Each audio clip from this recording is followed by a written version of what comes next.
The movie begins with a narration of Megamind, who tells us about the city of Metro City. The city is full of evil, but only Metro Man, a superhero who was strong enough to defend it from evil. He got defeated by Megamind, a criminal genius and master of all villainy. But without a hero to fight, Megamind is left bored, so he created a new superhero called the Titan to keep himself busy, but it created a big mess for him afterwards. Megamind later realizes his destiny is to be a superhero and not a villain. He defeated Titan, and he becomes the defender of Metro City. Back to the present day, we see three men disguised in a fish costume called the Go Fish Gang, breaking into Megamind's lair from the rooftop. They sneaked inside the building to steal a diamond fish to sell at the Blackfish Market, but Megamind stops them along with his assistant Chum. He has been expecting them to come steal the fish because that's something the old evil him would have done way back in the day. Megamind uses his tech to capture them, but unfortunately, it malfunctions and frees the gang again. While he blames Chum for his incompetency, the gang escapes. He chases after them, but the gang strikes back using their fish tank. He was a great villain, but as hero he's now a loser. Megamind couldn't take this anymore and decided to do something villainy. He throws a frozen shark inside their fish tank, and a little water he poured inside it unfreezes the shark, making it to attack the gang. Roxanne Ritchie, a journalist who once helped Megamind save the city from the Titan, gives reports about the city when she is met by a kid, Kiko Morita, who notices that Roxanne has lost all interest in her job and wants to do something more. She wants to make a big difference in the city just like Megamind. The kid is the president of Megamind's streaming fan club, who inspires her to find the thing she really wants to do and go for it. The kid a few weeks ago was a middle schooler sitting in detention, but now she's streaming a show with over 500,000 subscribers. For his ongoing heroic actions as Metro City Defender, Megamind gets awarded with a key to the fair city. He throws the key to his assistant Chum to help him take it to his lair. Roxanne meets Chum to know how his work as a hero is going, but depressingly, he states that everything has changed for Megamind, but nothing has changed for him. He thought he was more like a sidekick to Megamind, but he still just sees him as a minion who fixes his brainbots and watches his socks. According to that kid she saw recently who taught her to always go for what she wants, Roxanne uses it to inspire Chum to do the same.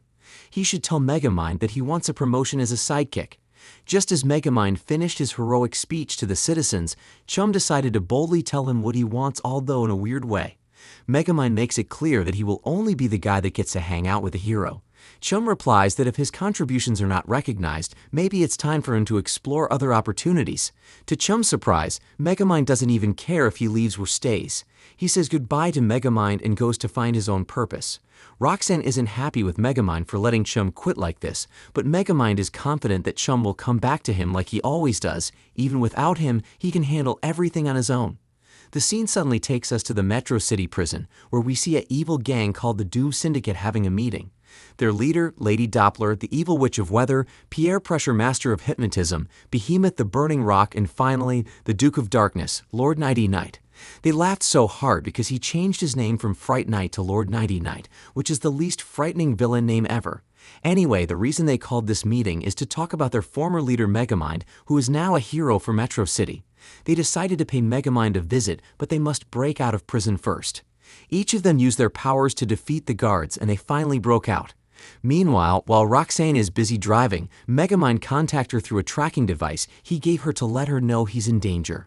She hurries to his lair, immediately expecting it to be a matter of life and death, but it's just him having trouble in turning on his toaster. She shows him that toaster needs to be plugged for them to work. He doesn't actually know this because Chum is usually the one that does everything for him. They receive an intruder alert. Megamind is terrified when he finds out they are his old crime gang. He thought they came to kill him for abandoning them at prison and becoming a hero, but to his surprise, they showed up to celebrate him. The gang are thinking he is just pretending to be a hero, believing it is his way to lie low to accomplish their most evil master plan. Megamind decides to play along to make them believe pretending to be a hero is actually his intention, and also lies to the gang that Roxanne is his evil bride. Roxanne drags him to the kitchen and scolds him why he didn't tell them the truth of actually being a hero, but he knows if he does that they will try to kill him for betraying the gang. Her anger mostly is that Megamind never told her that he was part of the Doom Syndicate. He explains that he wasn't just part of it, but he was the one who formed it. After he graduated from villain school, Megamind recruited the very best of the worst villains to accomplish the most evil deeds. But later, he wanted himself to be the only spotlight, so he found a way to ditch them. He told them he was working on an evil project and he will signal them when he takes over Metro City, which they think he has. He tells Roxanne that they must keep acting evil until he figures out a way to defeat the gang. The crime syndicate wants to begin their most evil master plan, which was actually what Megamind suggested and has been planning when he formed the crime syndicate. But since Megamind is a hero now, he must find a way to delay the plan until he discovers a way on defeating the gang. Meanwhile, Chum is seen at a restaurant applying for a job. After stating all the wonderful things he can do, Chum gets employed as a toilet cleaner. The crime syndicate, without wasting much time, begins to destroy the city, while Megamind follows them pretending to be evil. Police isn't a problem for them as Pierre Pressure uses his hypnotism to make the officers arrest themselves. At their backs, Megamind frees the officers and calls his mini-robots to repair all the damages they have done on the city. At this point, Megamind begins to miss Chum, his assistant, as he ponders on how he can defeat the crime syndicate on his own. As he tries to sleep on this, he hears a very loud noise downstairs. He goes down to see the crime syndicate throwing a party at his house, and the invited people are dark and dangerous criminals. Unfortunately for Megamind, the crime syndicate also invited the Go Fish gang, who are actually the only ones that knows he's not pretending to be a hero because he stopped them from stealing the diamond fish. Two of the Go Fish members goes to where the microphone is to expose him, while their leader goes to capture Megamind. He leads the Go Fish gang leader into a trap and captures him by turning him to ice, and also did same to the other members too. Meanwhile, while Chum works for his new boss in a restaurant, he notices that the man only has 2 customers that comes to his shop. To help improve customers, he recommends to his boss to be giving the place a good scrubbing. Secondly, his food tastes like shit, so Chum has drew a cooking automated design, which will allow his new boss to fill his restaurant with unique brand of customers. And finally, he proposes a menu change. He advises him to specialize on the one food everyone in the city loves the most, donut. Roxanne tells Megamind to think of something as soon as possible because the crime syndicate will soon proceed with the most evil master plan, which Megamind named the phrase 2. The gang is always together, so he must find a way to take them all at once. The gang later shows up at Megamind lair so they can begin Phase 2, but let's really know what this Phase 2 plan is all about. Phase 2 is the ingenious plan Megamind once had to launch the city of Metro City into the moon. But how is it even possible? The genius Megamind has an explanation thanks to his physics calculation. An energy force field would entrap air and protect its populace from G-forces, as rockets built beneath the city will carry it up to space and safely land on the moon. Roxanne wonders how they will possibly place rockets under the city. Even if it's possible, it will take years. Surprisingly, Megamind has already planted the rocket, and it took him only 6 months to accomplish. Megamind will have to launch the rocket since he created it, but remember, he's not a villain anymore but a hero. He lies to the crime syndicate that he has forgotten the password. That's when they begin to notice a change in him, because the evil genius Megamind they knew will never forget a password, especially one this short. They leave telling Megamind to find a way to launch the city by the end of the day, or they will level down the city themselves. Megamind can't let them launch the city and can't let them destroy it. As a hero, he has to do something really fast. Roxanne tells him that this isn't something he can do alone. He will need her, and most especially he will need Chum, his former assistant. You will never know what you have until you lose it. Megamind realizes that he shouldn't have let Chum go, because he has been on his side both bad and good. He decides to find Chum and let him know that he appreciates him not as a minion but as a friend. Chum has already turned the worst restaurant in the city into the best, and customers are all lined up at it to buy donuts. Megamind shows up with Roxanne to apologize for the way he once treated Chum. When he finds the way into the restaurant, Chum introduces his old boss to his new boss. The new boss tells Megamind how Chum changed his life. Not only did he fully automate the kitchens in his restaurant, but he also is the one that came up with a secret recipe that made people obsessed with their donuts. He sees Chum is doing very okay, and he's too late to apologize. He leaves telling Chum to be happy. Megamind decides he must do this by himself even if it leads to his demise, and finally he has a plan. He gathers the gang together for a picture but traps them with one of his mini-robots. He reveals to them that he is actually a good guy and laugh at them, as in no time they will be placed back in prison. Unfortunately for him, his mini-robot malfunctions again and the gang is free. They attacks and kills him.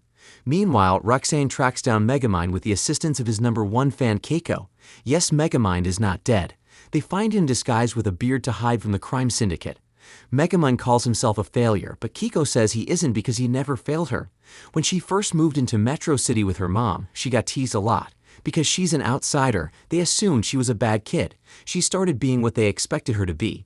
Getting into fights and skipping classes. When Megamind defeated Titan, he showed her not to live to others' expectations. She just have to live up to her own.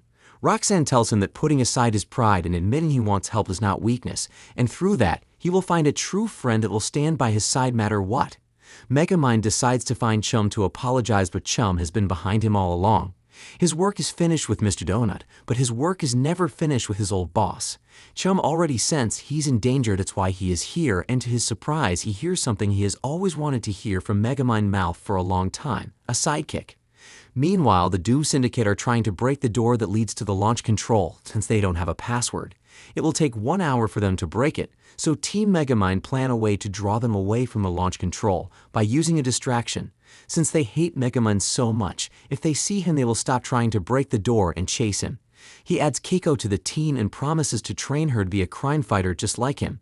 The team goes to the Everything Mall to buy items to help them fight. It is said that anything you don't find at this mall is not actually a thing. Meanwhile, the crime syndicate finally breaches the door to the launch room, but they all argue about leadership of who should launch the city to the space. Megamind appears on screen and his plan is working. As they press the launch button, they all left everything to chase Megamind.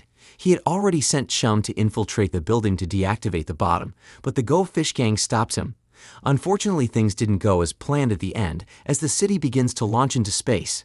The citizens are on serious panic, including the mayor, but Roxanne calmed them down. Chum defeats the Go Fish Gang and finally deactivated the launch bottom. The city starts falling back into the earth, but with the amount of speed it falls, they are going to die if nothing is done about it.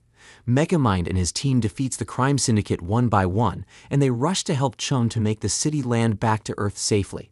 The movie ends as Roxanne gets elected as the mayor by the citizens. Thank you for watching, guys. If you love animation movies, please subscribe to this channel and keep watching. Bye.